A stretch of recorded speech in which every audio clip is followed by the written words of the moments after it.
every farm site had 10, 20 If sows. they needed these right? diverse crops, right? They were in a milk cow and chickens and cows and And 100 years ago, you were using horses instead of tractors, and so all those oats and hay had a place, so you had a bigger market for all these alternative crops.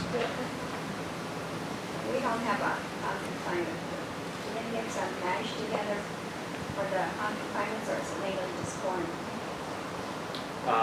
well, I mean, like all the new feed mills are, you know, mostly corn, I don't know what else they blend in it, but soybean meal. We have been in talks with a rye, like a hybrid rye grower, and they're trying to work on getting rye into rations, that would increase the rye market, but, that's probably a long ways away because the corn companies have a lot of power and research behind them at the land-grant universities and things like that, but. You really get that with from public water. Yeah, it's hard to compete. You know, a lot of times our agriculture is like a generation behind like European agriculture, really. And this was happening, cover crops, making biofuel out of rye and feedstocks. Like that's a thing in Europe right now. And so like we're probably 20 years from that here, but we kind of follow the same trends that they do. They have gotten more diverse, and so we'll probably get more diverse here too. What is the landscape of subsidies and incentives you're looking at? Huge. Yeah. Most of our business is subsidy backed.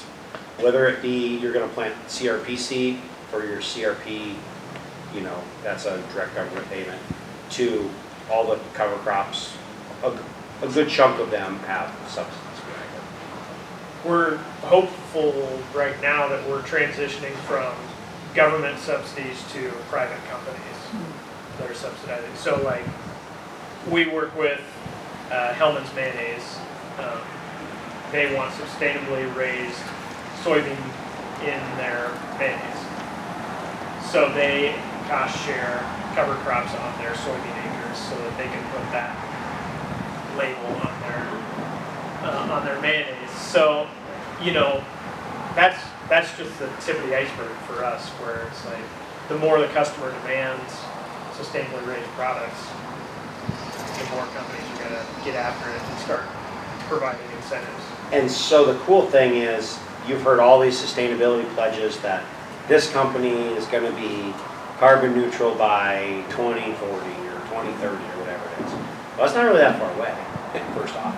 And second off, like the cool thing about cover crops is, like how many days out of the year do you think rye in the state of Iowa is growing? Like if you planted rye today, like how many days is it going to be growing at 365? Any idea? 300. Like there were studies out of Saskatchewan that rye planted in Saskatchewan is growing about 340 days out of the year in Saskatchewan. Wow. So here, you're probably 180 days of corn. 180 days of corn, 170 days of rye. So like every day that it's growing, it is sequestering carbon, putting carbon back in the soil. And so like that's a huge opportunity for like us, that not only the seed business, but every farmer in rural communities. If you can be selling carbon to Fortune 500 companies that have sustainability goals, then like that's going to be a big deal. This winter we had the Walton family out, like the Walmart heirs, and they just drove around in our pickups with us and chatted for the whole morning. I fed them some turnips off the end of my pocket knife out of one of the fields, and just they. Probably the most billionaires assembled in one place in Greene. Yeah, because there was 3 of them. Yep. And the one that didn't have any money, he only had 13 billion. Yeah. The one that was our age inherited when he was 18. His dad passed away, and he inherited like $35 billion when he was 18. And just like. And he was out in Jefferson eating turnips. Yeah, and because they are interested in this industry and what it can do moving forward, and so Boy, make sure you send them a thank you card. yeah. Well, they didn't give us any of the billion. Yeah, we Yeah. just said if you really want to make change, we just need one of the billion. Just Yeah. one, you have 30, you can surely give up one of them. But look it, you got them here. Yeah. Got Exactly. them here. We were mostly bummed out, there's 3 of them, they brought in 3 private jets. And we're mostly bummed out that they didn't fly their private jets into Jefferson. Because that would have, got all the locals talking. And they could have, couldn't they? And they could have. Yeah. They go in the So where did They- they fly into? Des Moines. And if we just told them Jefferson, they probably would have, Yeah. but we didn't. Wow. You didn't- you didn't make the logistics. How many? Can we? Oh, Well, endless. What'd we- 50. You get them for us. We'll plan them. I mean, I know you plant rye and fall, but I didn't know. Yeah.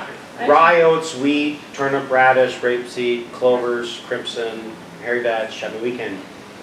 Most of them will at least sprout. It just kind of depends what your goal is with them. And now guys are putting blends because, like, rye will grow better with another plant with it. So, like, companion crops. And so, and then if you go back 100 years ago, a lot of things were raised together because it wasn't a single purpose crop. You were maybe feeding your hogs, and you would plant succotash, which is barley, wheat, rye, barley, wheat, rye. And so or vetch, yeah, you plant it all together, you harvest all together. But you have to have livestock to do those things. So. Right, work for seed, lots of work for cereal. Oats mostly are for cereals, which is kind of a shame because the largest cereal producer in Quaker Oats, which is in Cedar Rapids, they grind an obnoxious amount of oats, something like 30,000 a day. They all come from Canada. Yeah, so like you, in the grocery store, you have like a healthy line, you have kind of ancient grains and flowers, you can go with. So that market, I mean, you're saying you're raised for seed, that's a different market, that's raised for maturity to grain and flour. Yeah. Yeah, so like we sold some of our buckwheat this year to it's the largest buckwheat mill in the United States. It's still tiny. Yeah. But they sell buckwheat flour into like what's it called? Bob's Red Mill. Bob's Red Mill. Yeah. So like that's like a reprocessor. So it'd be like they're like a rebagger. So like there'd be all these little mills that might buy quinoa or might buy Same thing as granola, I pronounce it. Yeah. Yeah. Absolutely. But we've sold rye to distilleries in Tennessee, and there's a big oat milk project that they were trying to get going in southern Iowa, and so we didn't sell any oats to them, but we sold oats to their customers to raise for seed. There's a big oat mill going up by Albert Lee, Minnesota, that we probably won't sell any oats to them, but we will sell oats to raise seed for those oats. How do you advertise it? Facebook, word of mouth, Radio. stuff like this. It's on the radio. I mean, now you've done it so long, people know who you are, but in the beginning, It was just pound the pavement. We would go, anytime there was a field day or some sort of little expo, we could go and set our this one, table up. The nice thing is not that many people were selling these products. So if we would put a ad in it, it'd really stand out because we're the only person doing it. Since we started 10 years ago, there's a lot more people selling these things. Just because the market's growing. about 10 years ago, we started. Yep. Oh yeah, I remember you guys were the first ones and you're out at the airport and I'm like, oh, we need to see if we can get Osberger's business. They're doing a pile of cover crops up there. But it's funny how it just started there. Oh yeah. We always planted oats and sorghum. No. Everybody feels it was quite understood it was buckwheat. Yeah. That's Is the that the, flower. Around here, yeah, white flowers. Yep. is that the? Was it south of town? Is that Yes. the green or Yeah. what? It puts on flowers. So when we raise buckwheat, the bee people come out and they put a bunch of hives in because it makes a really, really dark honey. Yeah, it's just Almost black. it's a pretty interesting plant, and it's indeterminate, so it flowers for a really long time before it finally starts So to it wither. turns into seeds. Yep. Which kind of, yeah, go. Okay, does the soil composition change across the state and to other states? And how do you modify your mix to match the soil composition in that area? Changes Like across right now, the we're in like the Yeah. Des Moines Lobe area, and it's pretty much the same from here all the way to the border. Okay. But we don't necessarily change our mix that much, but different soils, different things work better on them. Like if you go on like and some areas are more susceptible of erosion, so if you go to like the driftless area in northeast Iowa, like cover crops are really, really important there for erosion. Like here, I'd say they're more important because we're flat, it's more important for water quality. Because we send all of our water down the Mississippi River in Des Moines. You've all heard the waterworks lawsuits. It's like erosion isn't as important here, but more important on like cleaning up the water as it goes downstream. So I guess have different purposes on different areas. Do you work with the FSA office to tell people when they have to plant and harvest and by certain dates have it in? Because they send that out and I didn't know where they get their information. We don't decide. Yeah, nobody asks us anything. But we try to know what they are recommending so that we can help people be compliant. They go by Iowa State probably. I don't know. I don't know where they get their numbers. Because I don't think Iowa State's doing any research on it. Where does government get any of their rules? That's the question. Yeah, I know like, actually a neighbor down by me has developed some cost share programs for the state. I don't know what that process looks like, but he's high enough up in the USDA that he can kind of fix some of those, I guess.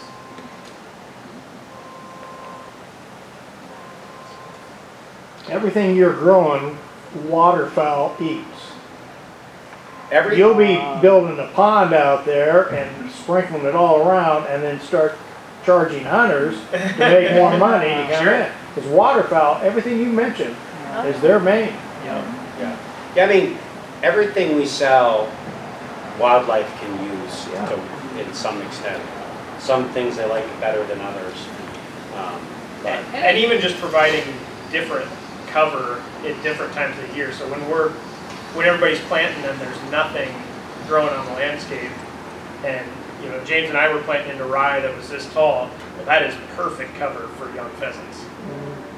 So providing that year-round habitat is going to boost wildlife numbers, even though it's only, it's not around the whole time, but as soon as we kill that, the hay is growing up, they've always got somewhere to go to hide instead of trying to hide on a fence row that's this wide.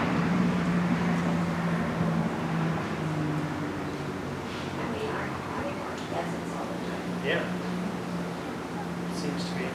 Where are you guys gonna be in 5 years from now? probably sit in these same Future. chairs. Yeah. 1 billion. 1 billion.